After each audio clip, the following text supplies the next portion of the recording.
दोस्तों, science and technology के point of view से इंडिया के स्पेस सेक्टर और इन जनरल स्पेस टेक्नोलॉजी के लेटेस्ट अपडेट्स के पॉइंट ऑफ व्यू से आज की हमारी डिस्कशन काफी इंपॉर्टेंट है। आज की हमारी डिस्कशन है अबाउट पुष्पक। झुकेगा नहीं। पुष्पक जो है it is a reusable launch vehicle, RLV। नाम से ही पता चल जाता है ना, रीयूजेबल, यानी कि आप इस लॉन्च व्हीकल का इस्तेमाल बार बार कर सकते हैं। अब RLV जो है इसका एक लेक्स किया गया, लेक्स यानी कि लैंडिंग एक्सपेरिमेंट, और ये तीसरा ऐसा लैंडिंग एक्सपेरिमेंट था। पहले वाले में क्या हुआ, सेकंड वाले में क्या हुआ, और ये जो थर्ड है जो कल कंडक्ट किया गया ऑन संडे, इसके साथ जुड़ी हुई लेटेस्ट अपडेट्स को आज हम डिस्कस करने वाले हैं। आज की डिस्कशन में मैं ये जो हमारा RLV है पुष्पक, इसका इंपॉर्टेंस क्यों है, ये जो टेस्ट कंडक्ट हुई है ये कौन से नए दरवाजे खोलेगी, ये सारी चीजों के बारे में हम बात करने वाले हैं। Very very important for your prelims examination, और इसी के साथ साथ मेंस एग्जामिनेशन और एसे राइटिंग में भी ये आपको बहुत काम आएगा आज की डिस्कशन, राइट। दोस्तों, मेरा नाम है प्रशांत Mawani, you watching study close. तो चलिए, स्पेस सेक्टर में इसरो के अचीवमेंट्स बहुत सारे हैं, बहुत सारी डिस्कशंस इससे पहले भी हुई है। I am sure you know many things about ISRO, that is हमारी स्पेस एजेंसी इसरो। लेटेस्ट जो टेस्ट है it was conducted by ISRO, और ये थर्ड सक्सेसफुल टेस्ट थी, and it is a third consecutive success. Consecutive success का मतलब यहां पर है फर्स्ट टेस्ट जो कि सक्सेस रहा, सेकंड टेस्ट जो कि again successful, and the third test जो है दिस इज ऑल्सो सक्सेसफुल। ये टेस्ट जो है ये एक एक्सपेरिमेंटल रीयूजेबल लॉन्च व्हीकल की कंडक्ट की गई। इसकी जो फ्लाइट टेस्ट है इसमें हमें सक्सेस मिला है, अपने आप में बहुत बड़ा अचीवमेंट है। जो सेकंड टेस्ट है इसको इसी साल मार्च में कंडक्ट किया गया था। जो फर्स्ट टेस्ट थी उसको लास्ट ईयर अप्रैल 2023 में कंडक्ट किया गया था। और दोस्तों, ये जो RLV है ये एक सेल्फ फ्लाइंग विंग्ड व्हीकल है। क्या है ये? सेल्फ फ्लाइंग ऑटोमेटिक उड़ने वाला विंग्ड व्हीकल, और इसकी जो डिजाइन है it is designed to execute missions in low earth orbit, number 1, number 2, and return to land like an aircraft. ये दो चीजें समझ लीजिए, this two are the most important things about RLV। Missions को एग्जीक्यूट करने के लिए इसको डिजाइन किया गया है, कहां पर? लो अर्थ ऑर्बिट पर। और मिशंस एग्जीक्यूट हो जाए उसके बाद क्या? उसके बाद वापस चले आओ, वापस इसको लैंड करवाया जाता है, और उसके बाद फिर से फ्यूचर में इसका इस्तेमाल किया जा सकता है। That's what RLVs are all about. अब दोस्तों, ये जो पूरी टेस्ट है वो कैसे कंडक्ट हुई? हमारी इंडियन एयरफोर्स के पास है चिनूक हेलीकॉप्टर्स, जो दो बड़े बड़े फैंस वाले हेलीकॉप्टर है ना, जो एक साथ बहुत ज्यादा सामान पेलोड लेकर उड़ने की कैपेसिटी रखते हैं, चिनूक।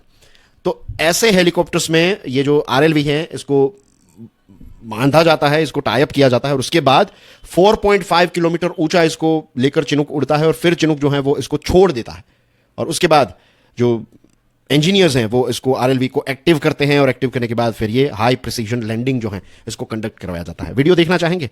चलिए आपकी स्क्रीन पर देखिए, this is a video from ISRO, LEX 3 का है। तो इसको छोड़ दिया एज यू कैन सी, और देखिए ये धीरे धीरे अब ऑटोमेटिक सिस्टम स्टार्ट हो गई होगी, and as you can see light orange colour का स्मोक जो है इसमें निकल रहा है। और ये जो स्मोक है ना, जानबूझकर ये कलर का इस्तेमाल किया गया है ताकि इसके ट्रैक को भी देखा जा सके, इसको अच्छी तरीके से लोकेट किया जा सके। As you can see parachute brakes को डिप्लॉय किया गया, और अब नॉर्मल ब्रेक्स जो हैं को डिप्लॉय किया गया, राइट। सो ये रहा एक बहुत बड़ा success of this particular test. और ये जो टेस्ट है ये दिखाती है, इस बात को डेमोन्स्ट्रेट करती है कि इसरो इज केपेबल, और इसी के साथ साथ जो हमारी लैंडिंग कैपेबिलिटी है उसमें हम प्रिसीजन हासिल करते जा रहे हैं। क्योंकि जो सेकंड टेस्ट कंडक्ट की गई थी, राइट, इससे भी ज्यादा सीवियर विंड कंडीशन में थर्ड टेस्ट ने सक्सेस अचीव किया है, राइट। और दोस्तों, जैसे मैंने आपको बताया कि it's a winged body, right, तो ये पहले इसको जैसे लॉन्च किया जाता है उसके बाद ये ऑटोमेटिकली स्टार्ट हो जाता है, और उसके बाद ये लैंड करने लगता है, राइट।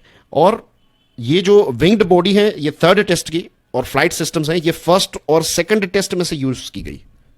समझ रहे हैं ना आपके? इसकी जो विंग्ड बॉडी है, इसकी जो बॉडी है, बॉडी के साथ साथ जो फ्लाइट सिस्टम्स हैं उसको फर्स्ट टेस्ट में भी यूज किया था, उसके बाद इसको सेकंड टेस्ट में भी यूज किया, और अब इसको थर्ड टेस्ट में भी यूज किया जा रहा है। So this again is a big achievement. और पुष्पक जो है इसने क्रॉस रेंज करेक्शन मैनूवर को एग्जीक्यूट किया, उसके बाद ये रनवे की तरफ आने लगा, और फिर इसने प्रिसाइज हॉरिजॉन्टल लैंडिंग जो है वो कंडक्ट की, जैसे मैंने आपको वीडियो में दिखाया, राइट। अब दोस्तों, एडवांसमेंट्स की बात यह है, इसमें एक नई चीज जो है that is advanced guidance algorithm. ये जो एल्गोरिथम है ये बहुत ही इंपॉर्टेंट है। फ्यूचर में जो ऑर्बिटल री एंट्री मिशन होंगे उसमें ये एल्गोरिथम्स का इस्तेमाल होगा, और इसमें इस प्रकार की एडवांस सिस्टम का इस्तेमाल किया गया है कि एल्गोरिथम्स के साथ साथ साइमल्टेनियसली अगर कोई एरर्स आ रही है तो वो एरर्स जो है वो करेक्ट होती जाती है।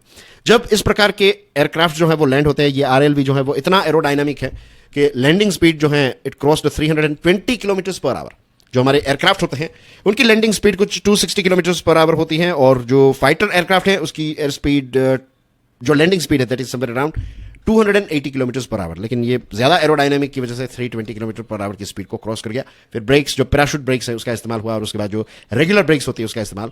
एंड डियर फ्रेंड्स, इसने रडर और नोज का इस्तेमाल किया, और स्टेयरिंग करते करते ये बहुत ही अच्छी तरीके से लैंड हो गया। अब दोस्तों, ये जो RLV लेक्स 3 में हमें सक्सेस मिला है, इससे अब क्या होगा पता है?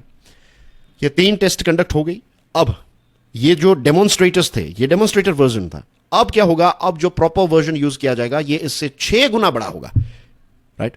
So this has opened a new door. Pushpak ने एक नए दरवाजे खोले हैं हमारी स्पेस सेक्टर के लिए, which is a big thing. And congratulations to all the scientists, and not just the scientists, जो भी लोग इसके छोटे पार्ट्स बनाने में, जो फैसिलिटीज को क्लीन करने में, जितने लोग इसमें डायरेक्टली इनडायरेक्टली इन्वॉल्व हैं, सभी के लिए एक बहुत गर्व की बात है, और हमारे देश के लिए भी डेफिनेटली ये गर्व की बात है। अब दोस्तों, पुष्पक के इंपोर्टेंस को समझ लेते हैं, राइट? जो खास बात है इस प्रकार के पुष्पक या फिर RLV की, दैट इज ये बहुत ही कॉम्प्लेक्स होते हैं। इसमें 2 चीजें होती है, एक तो जो रॉकेट होता है उसके साथ जुड़ी हुई चीजें होती है, और उसके साथ, इसी के साथ साथ जो एयरक्राफ्ट है, एयरक्राफ्ट क्या है कि उड़ भी सकता है और लैंड भी हो सकता है। तो रॉकेट उड़ेगा, बहुत ऊपर उड़ेगा, और उसके बाद एयरक्राफ्ट, तो दोनों का मिक्स है, 50-50 है। ये बेस्ट ऑफ बोथ है। ये ना तो अकेला कोई लॉन्च व्हीकल है, ना तो ये एयरक्राफ्ट है। It is mix of both world, ठीक है? इकोनॉमीज ऑफ स्केल की बात करें तो RLV का मेन पर्पस जो है दैट इज के कॉस्ट जो होता है लॉन्च का वो कम हो जाए। अभी तक क्या रहता था कि जो हम मिशंस लॉन्च करते हैं या फिर सैटेलाइट्स लॉन्च करते हैं तो उनको हम सिंगल यूज रॉकेट्स में लॉन्च करते हैं, तो फिर उसके बाद वो रॉकेट जो है उसका कोई इस्तेमाल नहीं है, that's it, it's done, it's gone. लेकिन अब क्या होगा कि एक ही रॉकेट, जो एक ही व्हीकल है, उसका हम मल्टीपल टाइम्स इस्तेमाल कर पाएंगे। इतना ही नहीं, क्योंकि ये वापस आ सकता है, वापस अच्छी तरीके से लैंड होता है। बहुत बड़ी चीज है दैट इज जो फ्यूचर में ह्यूमन मिशन हम कंडक्ट करेंगे, ह्यूमन स्पेस मिशन, जिसमें लोगों को स्पेस में भेजा जाएगा और वापस उनको लेकर आना है, तो उसके भी दरवाजे जो हैं वो इसने खोल दिए। जो भारत एक सपना लेकर चल रहा है, sustained human presence in space, इसके लिए हमारे पास RLV होना बहुत ही इंपॉर्टेंट है। सो ये है RLV का इंपॉर्टेंस। अब डियर फ्रेंड्स, इसको कहां से लॉन्च किया गया, this is also important, I know from your MCQ point of view, right? Prelims examination के पॉइंट ऑफ व्यू से ये भी इंपॉर्टेंट है। तो इसको aeronautical test range, aeronautical test range जो है ये हमारी एक ऐसी फैसिलिटी है हमारे देश की जहां से हम UAVs, अनमैन्ड एयर व्हीकल्स को लॉन्च करते हैं, राइट? और आर्म्ड फोर्सेस के और दूसरी ऑर्गेनाइजेशन, यहां पर आर्म्ड फोर्सेस के अलावा DRDO नहीं है तो यहां पर इसरो है, तो इसरो DRDO के जो इस प्रकार के UAVs होते हैं तो उनको यहां से लॉन्च किया जाता है। ये बेंगलुरु से कुछ 220 किलोमीटर दूर है। चित्रदुर्गा डिस्ट्रिक्ट जो है वहां पर एक चल्लाकेरी नाम की जगह है, यहां पर ये लोकेटेड है, ठीक है? As you can see on screen, ये रहा एक मैप। तो यहां पर देखिए, दिस इज चित्रदुर्गा, ठीक है? As you can see here, this is here, okay? And that's basically everything in today's discussion, dear friends. Thank you very much for your love and support. जाने से पहले I would like to remind all of you कि मेरा course Limitless Leadership, it is available on StudyGlow's website. Do check out demo videos and do check out my YouTube channel Curiously Education. Thank you very much for your love and support. God bless you all. Jai Hind.